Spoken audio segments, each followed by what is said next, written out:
This is the brief on Osho's philosophy for a radically free and balanced life. Osho, born Chandra Mohan Jain, was this incredible mystic who brilliantly blended Eastern spirituality with Western psychology. If you ever feel like you're just kind of sleepwalking through life, his teachings are absolutely the ultimate guide to waking up and having it all. First, we've got to talk about radical freedom from conditioning. Look, we're all basically born into these psychological prisons built by societal, religious, and familial programming. To actually live authentically, you have to actively question everything daily and strip away those inherited dogmas. Just think of it like uninstalling outdated software that society sneakily installed right onto your brain's hard drive. But hey, once you actually delete all those restrictive societal rules, how are you supposed to spend your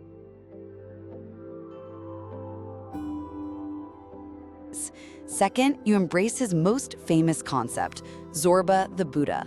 Osho taught that the whole split between the material and the spiritual world is just a total fake-out. The ideal is that you should totally enjoy earthly pleasures, eating, drinking, and dancing like Zorba the Greek, while holding on to the silent, witnessing consciousness of a Buddha. Seriously, why on earth would you choose between enjoying a massive feast and being spiritually grounded when you can literally have both? True enlightenment isn't about giving up the things you love, it's about breaking free from the rules so you can genuinely enjoy every earthly pleasure with total mindful awareness. This is the brief on dynamic meditation. Today we're cracking open an excerpt from Catharsis Through Chaos to ask a pretty crucial question. Why force yourself to sit in silent meditation when your modern, totally stressed out brain simply won't let you? First, we really have to look at why traditional sitting is, well, kind of failing us. The 20th century mystic Osho believed that ancient silent practices, like Vipassana, are just way too difficult for contemporary people, mainly because our modern minds are heavily burdened with stress and anxiety. Think about it. If your brain is constantly buzzing with deadlines and emails, trying to force stillness is literally like stepping right in front of a speeding train. It's completely unnatural and totally overwhelming. This is the brief on Osho's core spiritual teachings. These sources break down 3 radical concepts from the philosopher Osho on how to live, love, and handle our messy human emotions. Ever feel like you're doing life the hard way? Let's fix that. First, Osho completely redefines love. Instead of a possession, he calls it a state of being. We constantly confuse real love with attachment, but true love doesn't want to own anyone's freedom. Think of it less like a laser pointer aimed at one specific target and more like a space heater warming up the whole room. It isn't just meant for one person, it's a natural warmth you just give off to everyone around you. Second, just like love is a passive warmth, your internal state should be about simply watching. Osho calls this witnessing.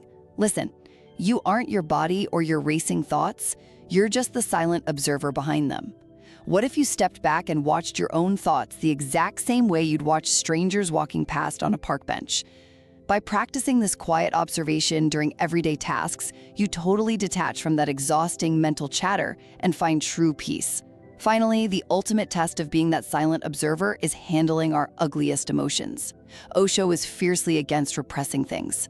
When you push down natural feelings like anger or sadness, it's literally like trying to hold a giant beach ball underwater. Eventually, it's going to pop up and smack you right in the face.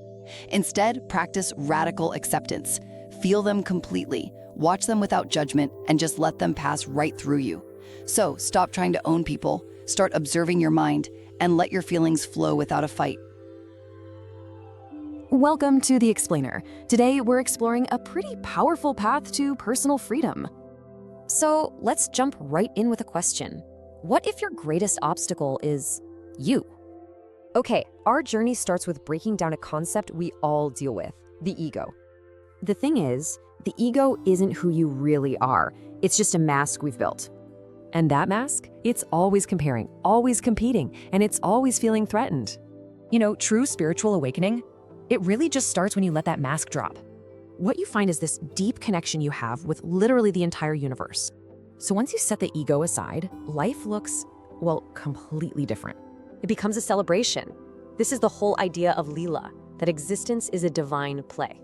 So instead of life being the serious struggle, it's seen as just a joyful expression. Seriousness is seen as a psychological disease. Celebration, though, that's the highest form of prayer. Living a life of celebration completely changes your relationship with the inevitable end, death. But that raises a big question. What part of you is it that actually dies?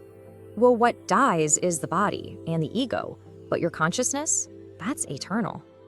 So death isn't an end at all. It's really just a beautiful transformation. You can think of it like just changing your clothes or moving into a deeper existence.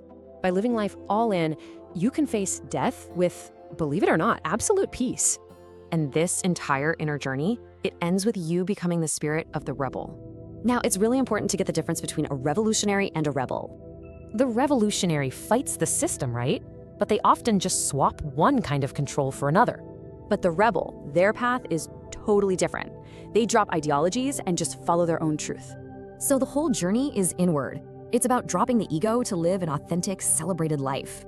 So now that you know the path, what part of your own mask are you ready to let go of?